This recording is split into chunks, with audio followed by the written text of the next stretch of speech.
Hi guys, thank you guys so much for being here this week. Today I want to talk to you guys about what to make with a sock blank.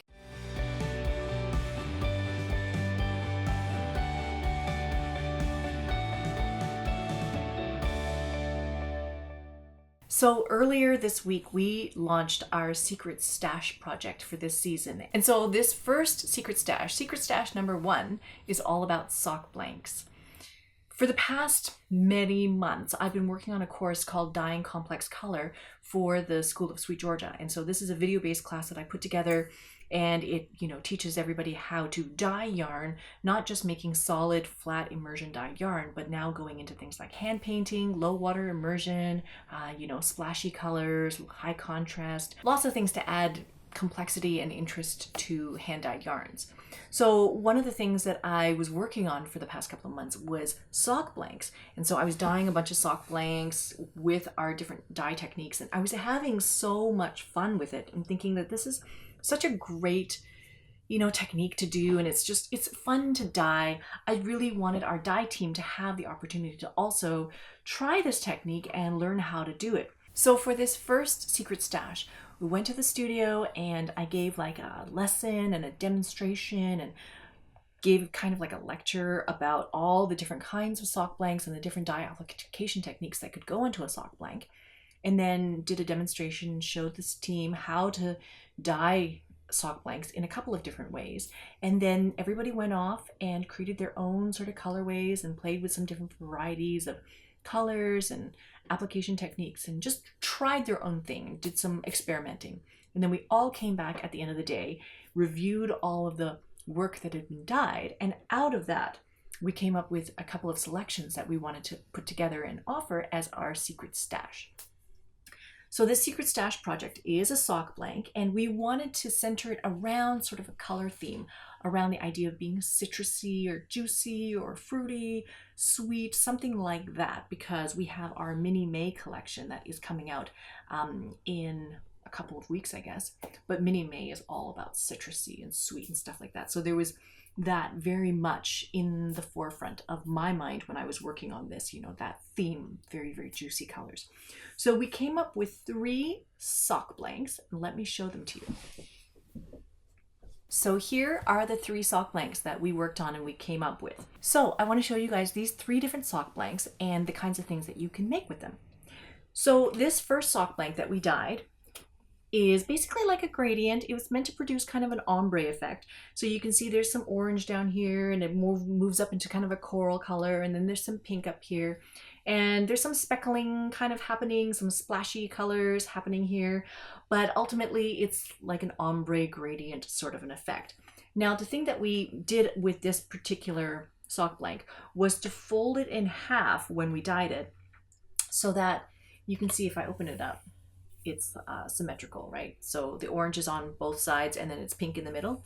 But basically we folded this in half when we dyed it in order so that way we could produce kind of a mirror image effect, because it's meant so that way you can knit half of the sock blank into a sock. So if you were to take apart this sock blank and divide it in half, wind each of these halves into a ball, like I have done so, you can see there's kind of the gradient effect is still happening. You've got the yellow inside and then orange and then pink on the outside. So that's what it looks like when it's been wound into a half skein ball. But you can take each one of those half skeins and knit each side into a sock. So these are some socks that were knit up by Deborah Darwoon. She is our moderator for our Ravelry group, if you have not yet met her. And she's also there at our knit nights at the SweetGeorgia studio on Thursdays, every other Thursday. But these are socks that she knit up using the pattern, the Ahead Socks pattern, and without any of the lace. So she omitted the lace and then just basically made a ribbed sock. But you can see that each half of the skein makes quite a big, long pair of socks. They're quite long. They're like knee high, I think. You can fold down the top cuff and like so. If you wanted, you could make much smaller socks, or you could make several pairs of socks, I guess. Several pairs of kid socks. So yeah, you can definitely knit a pair of socks with one sock blank like this. I'll show you here. This is half of the sock blank. So I cut this one in half and basically wound half into a ball and half is still available as this in this format. I'm still trying to decide what to make with it, because if I don't make a pair of socks with it, what can I do with it? So I was thinking maybe I could hold both ends of these halves together and then knit something with it, maybe like knit a hat or knit a cowl, or maybe I put it on the warping board and weave something with it. So there's lots of different things I could do with this. I'm also thinking about maybe putting this as weft in a hand woven project. So I would get that gradient effect happening in the weft side of things rather than putting that in the warp. But there's lots of things that you can do with something like this. So that is color number 1. Color number 2 is this one. This is actually one of my favorites. And this is basically a gradient dyed sock blank where you're going from oranges into pinks and purples move into like turquoises and violets, and just there's lots of contrast and high contrast things happening in here. It's super fun to look at, super fun to knit up, super fun to work with. And so what I did with this particular colorway was I wound it all into a ball first and then wound it onto my warping board so that I can make a weaving project out of this. So this is my warp, and so you can see the gradient effect sort of happening. So at one end of the warp there's all the blues and all the purples, and then it moves into sort of the pinks and the corals, and then there's some orange and white happening at the other end. But when this project gets finished, it's going to have a gradient effect across the width of the scarf. And so there's going to be blue running all the way down and orange running all the way down, but it'll just move across the scarf and produce that sort of gradient effect. So this particular warp, I did warp it up and then take it off of the warping board and then wash it, because when you take apart a knitted blank, it's really, really, really, really, really squiggly. Like you can see from this ball here, you can see there's much springy squiggliness happening here. And so with a previous hand woven scarf that I did not wash it ahead of time. And so it was like working with springy elastic ramen noodles. Like it was just very, very bouncy and caused a little bit of trouble. So this is the first hand woven scarf that I made using a sock blank. This happens to be the sock blank that I used for this hand woven project. So you can see it here.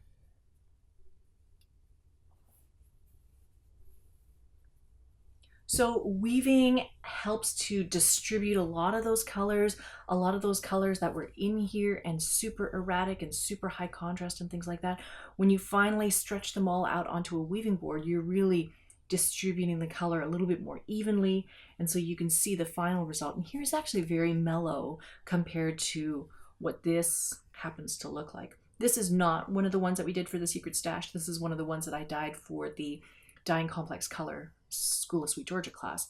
But you can see that sort of effect where you take something that's really high contrast and very erratic looking, and you can actually make it very mellow and calm. I happen to choose sort of like the beach house kind of color in Cash Silk Lace, which is our cashmere and silk lace yarn, and I use that one as weft to sort of combine and sort of make it very cohesive looking. But you might not be able to tell from the video that the surface of this scarf is actually quite bumpy and ripply, and I think that that is because I was working with the sock blank without having previously washed it. So it was very, very, very, very springy and bouncy, and so I think all of that springiness got captured into the hand weaving. I mean, of course I could probably iron this or press it and it would take all of that out, but yeah, I kind of actually like it the way it is. It has kind of an organic, bubbly, stonewashed kind of texture, and it's very, very soft. I think this is a tough love sock yarn, that we're using here, this 80% superwash merino and 20% nylon, that's the sock yarn that we're using. But when I cross it with the cashmere and silk lace yarn, it's just so soft and so nice. So that is another project that could be done. I had a little bit of scrap left over from that hand weaving project, so I put in a couple of other different weft ideas. So this first one here, this top one, the purple, is spun silk lace. So this is 100% bombyx silk, cultivated lace, cultivated silk lace yarn, and it is a 20/2 size, and so it pulls the entire scarf in and makes it a little bit more narrow. It's not as soft, it's shinier, but I didn't really necessarily like that texture of it crossing the tough love sock. The second one I used was the silk fog that we have, and that's a mohair in silk sort of fingering weight blend. And that actually produces a very warm, beautiful, beautifully warm texture to it. And then the last one here is basically Cash Luxe Fine, which is another fingering weight. It's an 70-20-10 merino, cashmere, and nylon blend. So those two crossed over each other. That's basically like a fingering weight crossed with a fingering weight, and it's just nice and solid, and it's a good fabric. So there's like lots of different things that you can do to change the texture and the feel of your fabric just by choosing different weft yarns to go across that. So that is that project. And we did this one. Again, looking at this sort of gradient, ombre, splashy sort of sock blank, I wanted to do a kind of project that would take advantage of that gradient look and feel. And so what I did was I actually took a prototype skein that we had dyed, and this one doesn't go from blue to orange. This one is actually from pink to orange, but I knit up a version of the Amplify shawl that's in my book, that Dyeing to Spin and Knit book. This is one of the patterns that's in there, and it's very, very simple. And you start at this end and just cast on like 2 stitches, and then you increase a little bit and do a little bit of lace, and then you increase some more, and then just keep increasing, and it produces this actually rather sizable shawl, and it's got some eyelets for interest and things like that. But this entire shawl was made with 1 sock blank. And so this is definitely something that's very doable. This was my car knitting, you know, I didn't have to think too much about it, and just you memorize literally 2 lines and then you can just go. So that is one thing that you can definitely make with a sock blank that looks like that. And then the last project that we have is actually really, really interesting. So this sock blank was meant to be one that's a little bit also, you know, from one end to the other, there's a little bit of light, high contrast splashiness going on. It is still a little bit ombre. There's some pink and purples happening here and some yellows happening here. It's meant to be very sort of juicy, passion fruity kind of feel, you know, just very citrusy, lemon lime, that kind of thing. So one of the gals on our team is Charlotte, and Charlotte is our assistant production manager. And you might know that Charlotte is a crazy fast knitter. Like, she just knits so fast. And she actually proposed this to me, I think, on a Tuesday. And then by Friday, the project was done. But her idea was she wanted to showcase the gradient effect that happens with this particular blank. And she's also an extremely good crocheter. So she crochets more than she knits, I think. And so what she did was she took the entire sock blank and made it into a crochet chain. And then using that crochet chain, you know, where the crochet chain is actually thickened up your yarn and made it almost like a 3-ply version of that particular yarn. She took that crochet chain and then she knitted it up into a hat. And so because you're working with a gauge that's significantly thicker, then you're producing a hat much quicker because you're working with a higher gauge, a much fatter gauge. So she made this 1 by 1 ribbing down here, and then this is just all stockinette and very, very simple, you know, decreases at the end and a little pom-pom at the end. It's so fast. She's so fast.